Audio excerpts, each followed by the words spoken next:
Hemiglossectomy.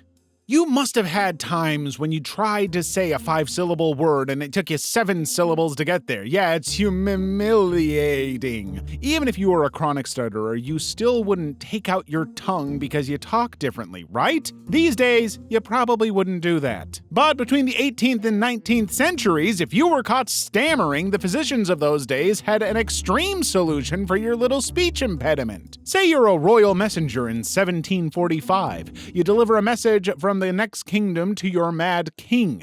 But because you know he won't like the news you brought, you begin to stutter out of fear. And somewhere in your scattered brain, you call the king's mother an asshole when you meant to say kind soul. And after talking yourself into a beheading, the angry king immediately summons the executioner. But being a truly kind soul, the king's mother makes him realize that you've just got the stutter. So the king's physician replaces the executioner. If this had happened late in the 19th century, you might have gotten some opium to ease the pain, but this was the wrong century for anesthesia, so the physician begins the harrowing process of curing your stutter with all your senses intact. As he opens his toolbox, you try to tell him you're not really a stutterer, but every word that comes out of your anxious mouth sounds like a bad DJ scratch. Hey, Doc, can we put this off for a while? I swear, I'm not a stutterer, man. Can you hear yourself right now? I'm not a stutterer, man. I think you're also suffering from delusion. I might have to open your brain first. Hey, Doc, you don't have to do this. The delusion is gone. Just take a tongue and leave the brain, please. Wow. Write this down immediately. Fear cures delusion.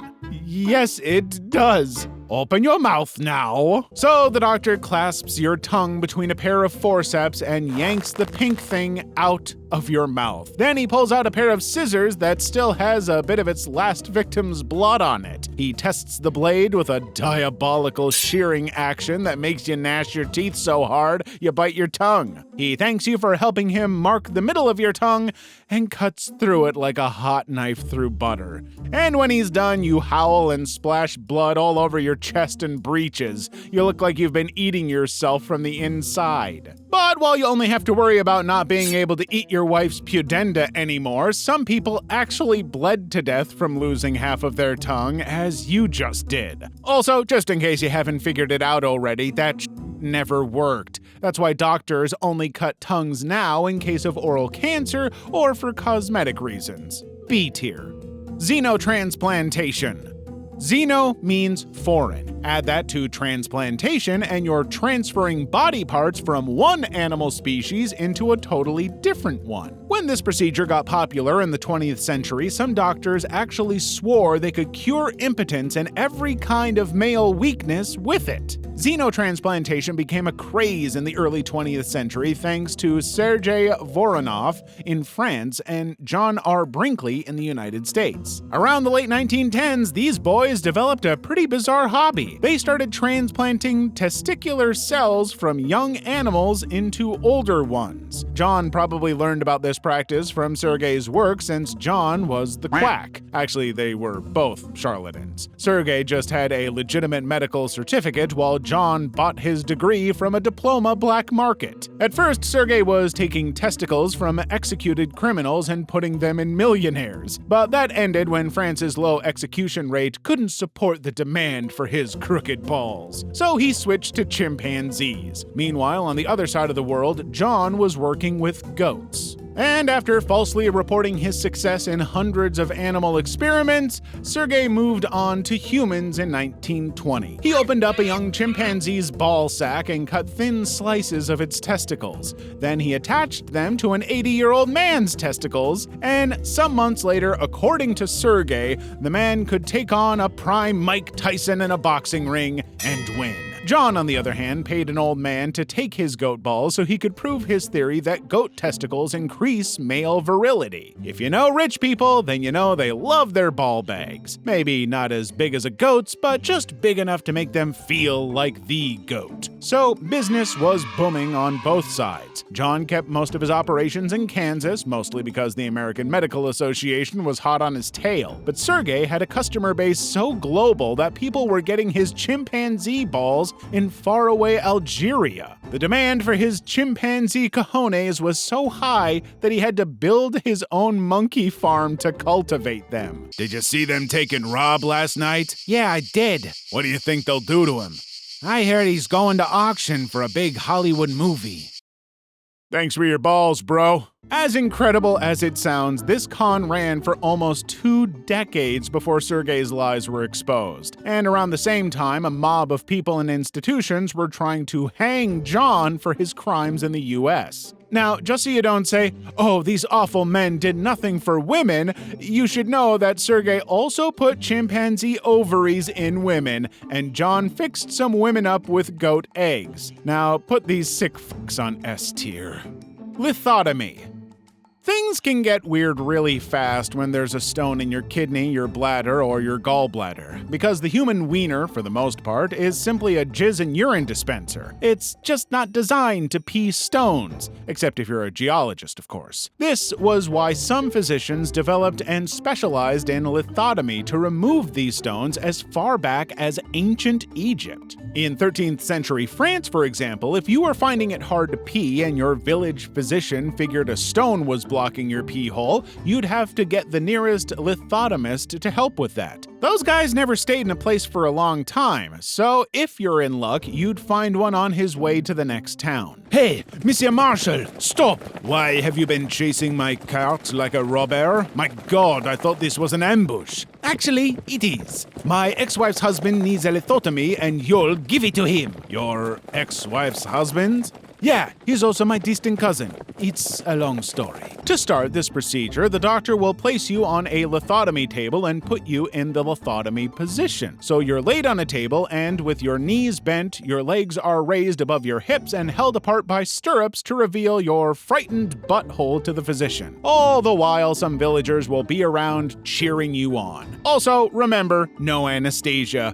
So on a pain scale from 1 to 10, this is going to be an 11. The doctor starts the surgery by making a slit in the space between your butthole and your ball sack. Then he gets dilators to keep the cut open so he can probe your organs for the stone. He'll feel his way around your insides with this thin rod called a lithotome until he hits the hard foreign object. When he finds it, he'll hold it in place and insert a blunt instrument through the same hole to break the stone into little pieces as you grunt and beg for it to end. Then he'll remove the broken stones one after the other with a hook, and by the time he removes the last one and shows it to the crowd, you'd have been in the lithotomy position for several agonizing hours. Then he'll send you home with a sore ass and hope your body heals well. But the fact that the stone is gone doesn't mean you're off the hook. Lithotomies often caused serious inflammations and infections that led to death because they never cleaned their tools. That could explain why your ancestors believed in God so much back then. B tier.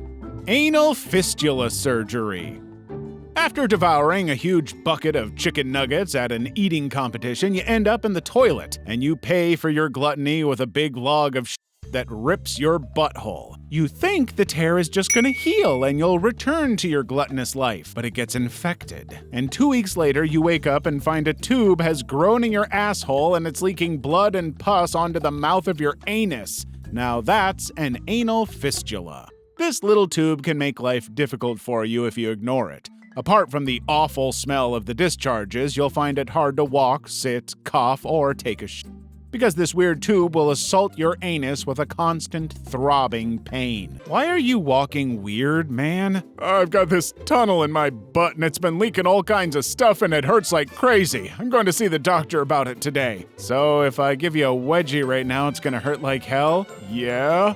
Wedgie time! Oh, f*** you, Brandon! Anal fistulas are ordinarily painful, so when no anesthesia, medieval physicians tried to remove them, it was a ride on the pain train. For maximum access to your butthole, they'll put you in the lithotomy position, they'll widen the butthole with a speculum, and slowly they'll shave this tube with a sharp blade. They'll peel off this vessel to release the stinky mixture of blood, mucus, and pus, and when they are sure they've gotten all of it, they'll stuff your bleeding asshole with absorbent materials to stop the bleeding. You'll remain on the bed until your asshole heals, but due to the crude tools they use, you may have suffered for nothing because the fistula may still be there. Or even worse, the doctor may have created a new one if your anus gets infected. D tier. Amputation. Have you ever wondered what it felt like to sever a limb pre-anesthesia? Well, in case that has been keeping you up at night, all you need to know is it was nasty stuff. The year is 400 BC, and you're walking back home from your mistress's house. But no one gives an emperor's scrotum about that since everyone slept with everyone in Rome. However, it's too dark to see a stone in the middle of the road, and you're too drunk to react correctly as you fall off your horse. You land awkwardly on your foot and hear a loud crack. Your leg's broken, and you scream from the pain that instantly courses through your body as you lie on the quiet road. Fortunately for you, a stranger on horseback saves you by giving you a lift home, but you cry the whole way because every time the horse gallops, it grates your fractured bones against each other. Hey man, can you make the horse go a little slower? It's messing up my leg. Are you in some kind of pain? What? You know my leg is broken, right? Yeah, but my heart also breaks every time you my woman while I'm away. Are you Brutus the Crazy? Yes, I am. And it's so nice to meet you. Faster! Yeah! The next morning, a physician's apprentice comes to reset the broken bone, and you feel every bit of the pain because all you had for anesthesia was some of the same wine that put you in this position. But 3 days later, you notice the flesh around the fracture site has turned purple and it smells like rotten meat. So the apprentice returns, this time with the physician and his bone saw. The apprentice and your oldest son hold your hands to stop you from flailing around like a chicken, and instead of helping you feel less pain, the alcohol only amplifies it, so you hear your muscles snapping off as the saw tears your skin. To make matters worse, the stupid surgeon forgot to sharpen his saw, so instead of 5 minutes, he spends 10 extra minutes cutting off your bone. When the bone finally comes off, he ties your blood vessels to stop them from shooting off all your blood. Then he rolls a red-hot rod over the wound until the blood stops dripping, but by then you are dead from all the pain. S tier. Tooth extraction.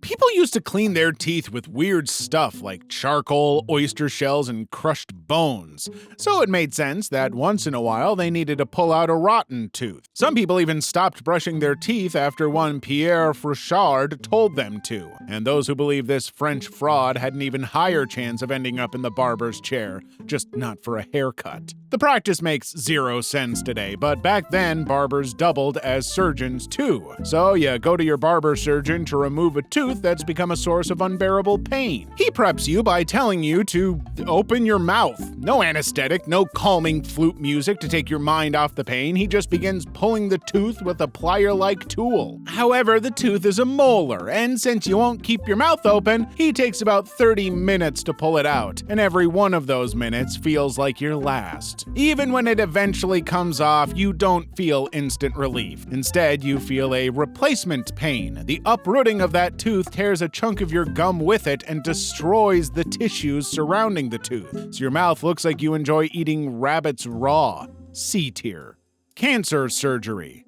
For most of human history, a cancer diagnosis has been equal to a death sentence. But way before modern doctors came up with chemotherapy and stem cell transplants, ancient surgeons were already battling these stubborn cells. Even after two of the wisest surgeons from the classic era told the surgeons to leave cancer alone, some patients still chose surgery over the idea of an unavoidable death. However, cancer treatment was at its worst in ancient Egypt when the Egyptians used something called a fire drill to remove cancerous cells. Imagine you're a physician in ancient Egypt with zero knowledge of anesthesia, but there's a large tumor lodged deep within your patient's belly and he wants you to remove it. So you make an equally large incision with a contaminated scalpel and open the belly to the wind. Meanwhile, the patient is in so much agony that he can sense he's dying. Then you pull a fire drill out of a nearby fire, and you can see your patient shivering as the glowing red metal approaches his exposed internal organs. Yeah,